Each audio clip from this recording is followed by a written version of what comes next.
সকালের নাস্তায় রুটি দিয়ে খাওয়ার জন্য একদিন যে আলু দিয়ে ডাল দিয়ে রান্না করছিলাম এরপর আর করি নাই। ওই দিন খেয়ে তো সবাই অনেক বেশি ভালো বলছিল। রুটি বানাইলেই ভাবি যে এটা রান্না করব, তবে ভাজিটা যে কিছু একটা করা হয়, ডাল দিয়ে আলু দিয়ে রান্না করা হয় না। আজকে সকালে বলতেছিলাম রুটি দিয়ে কি রান্না করব, পরে আমার যারা বলতেছিল আলু দিয়ে ডাল দিয়ে করেন, ওইটা মজাই লাগে। পরেই তো এখানে আমি আলু দিয়ে ডাল দিয়ে সব কিছু মাখাই টাখাই নিছি। আমার ছোট জাল কাইটা দিছিল, আমার মেজো জাল রুটি বানাইতেছে, আমি রুটিগুলা ভাইজা নিতেছি, এক চুলাতে চা হইতেছিল। সবাই ভাবেন কি আমরা মনে হয় প্রতিদিনই ভাকা খাই, তবে না, আমরা প্রতিদিন ভাকা খাই না, 2 দিন রুটি খাই, 1 দিন ভাকা খাই। এখন তো 2 দিনের বেশি রুটি খাওয়া হয়, কারণ আব্বা আমার ডায়াবেটিস একটু বেড়ে গেছে। আর এর আগে যখন ডাল রান্না করছিলাম তখন আমি এইভাবে বাগার দিই নাই। তো অনেক আপুরা বলছে আপু এইভাবে রসুন দিয়ে শুকনা মরিচ দিয়ে বাগার দিয়ে রান্না করেন, তাইলে আরো বেশি মজা লাগবে। এর জন্য আজকে বাগার দিছি, সত্যি ভালো লাগছে। আর প্রতিদিনই আমাদের বাসায় আয়ান আর সামিউন ফার্স্টে নাস্তা খায়। সামিউনের ম্যাডাম আসে 8টা বাজে আর আয়ান 8:30টায় স্কুলে চলে যায়, কারণে দুইজনে আগে আগে খেয়ে ফেলে। আর ওদের খাইতেও অনেক বেশি সময় লাগে। তারপরেই তো আমরা আজকে সাবুর পিঠা বানাবো। সাবুর পিঠা কি কেউ কখনো বানাই? আমাদের বাসায় এভাবে বানায়, এটা কিন্তু অনেক বেশি মজা। সাবুটা শুধু হালকা করে ধুয়ে লবণ দিয়ে তারপরে এরকম কলা পাতার মধ্যে তেল মুইছা এরকম করে নিতে হয়। হালকা পানি নিয়ে নেবেন একটু সাথে, তাইলে দিতে বেশি ভালো হইব।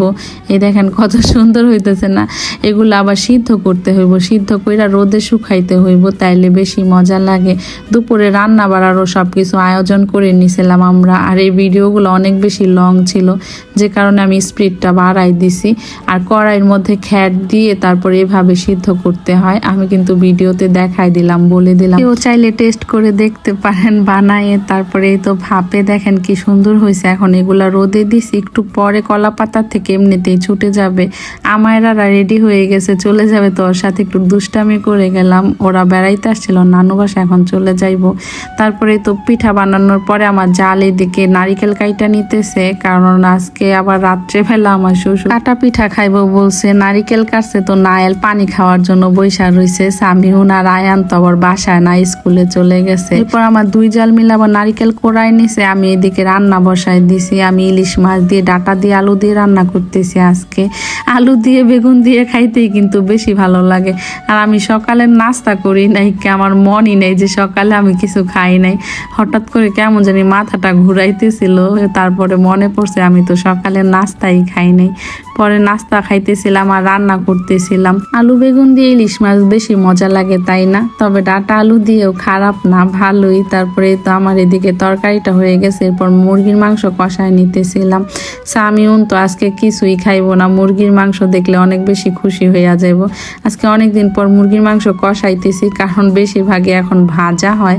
ভাইজা খাইতেই ভালো লাগে, আমরা তো এরকম রান্না করলে খাইতেই পারি না, বাচ্চারা খালি পছন্দ করে। এরপর রান্না বাড়া শেষে আমার শাশুড়ি এখানে সাদা তিল বের করে নিছে, চাল বের করে নিছে। এগুলো এখন ভাজবো, তারপরে একেবারে আকড়া খোলায় রাখবো। আকড়া বলি আমরা এটাকে, আকড়া নাকি কারা জানি বলে, আমার এখন সঠিক মনে পড়তেছে না। আর আমার শাশুড়িও নাই সামনে যে জিজ্ঞেস করব। আমি যেহেতু রাত্র করে ভয়েস দিতেছি, তো ভুল হইলে সরি, পরে আবার যাই না, পরের ভিডিওতে বইলা দিব না কি বলে এটাকে।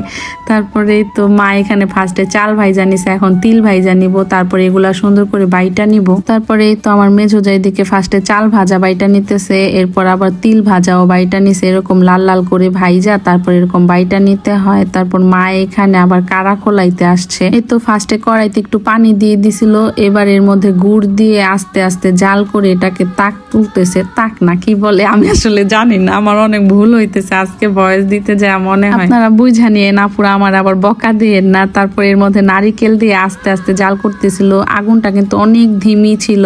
এরপর ওই যে চাল আর তিল যে বাইটা রাখছিল ওইটাও দিয়ে দিছে। এটা এখন বানানোর পরে দেখবো যে আঠা আঠা হয়েছে নি লাগেনি, যদি লাগে তাহলে মনে করবেন হয়ে গেছে, যে এরকম যদি গোল হয়। তারপরে তো আমরা বানাই নিতেছিলাম এইভাবে, 3জন মিলা সবগুলা বানাই নিছি। সুন্দর করে। এখন এগুলো এমনি রাইখা দিব, রাত্রে পিঠা বানাবো। তারপরে তো বিকেল বেলা আমি এখানে সবকিছু গুছাই নিছি, কালকে ঢাকা যাব, আমি একটু ডাক্তার দেখাবো আর হচ্ছে সাইমনের জন্য কিছু কেনাকাটা করব। এর জন্য বড় লাকিস নিয়ে নিছি, লাকিস কিন্তু অর্ধেকের বেশি ফাঁকা আছে, তবে আসার সময় ভইরা যাবো, যে কারণে এটা নিছি। তারপরে সন্ধ্যার পরেই তো আমরা পিঠা বানাইতে আসছি। আমি ওনার আয়ান আবার রেডি হয়ে বইসা রয়েছে, ওদের আবার হুজুর আসবো, ওদের হুজুর মাগরিবের পরেই আসে। এখানে রুটি মেকার দিয়ে রুটি বানাইতেছি, তো আয়ান বলতেছে বড় আম্মি আমি একটু বানাই দেই। পরে এটা দিয়ে অবশ্য বেশি বানাই নাই, কারণ রুটি অনেক বেশি ছোট ছোট হইতেছিল, দুইটা পিঠা বানাইলেই একটা রুটি দিয়ে হয়ে যাইতেছিল, তো দেরি হইব দেখা। পরে আবার আমার দুই যা বেলুন ফিরিতে বড় বড় করে রুটি বানাই দিছে যাতে তাড়াতাড়ি হয়ে যায়। আর আমি পিঠাগুলা কাইটা নিতেছি, আমার মেজু জালও কাটতেছিল, ছোট জাল বেশিরভাগ রুটি বানাই। আর এই পিঠাগুলা কিন্তু চালের গুঁড়ি দা বানাইতে হয়, কেউ আবার আটা দিয়ে বানাইতে যায় না, তাইলে কিন্তু মজা হবে না। এই দেখেন কেমনে বানাইতে হয় দেখাই দিলাম আমি। এদিকে পিঠা বানাইতেছি আর মা আবার ভাজতেছিল, তো নাইল দিয়ে আসতেছিল, নিয়ে আসতেছিল, তো মা আবার আমাদের দিল যে বানাও আর খাও। তারপরে তো আমরাও খাইতেছি, ভালোই লাগে। কেউ খান নাকি জানি না, তবে আমার শ্বশুরের তো অনেক বেশি পছন্দ এই পিঠা। কাটা পিঠাগুলো এরকম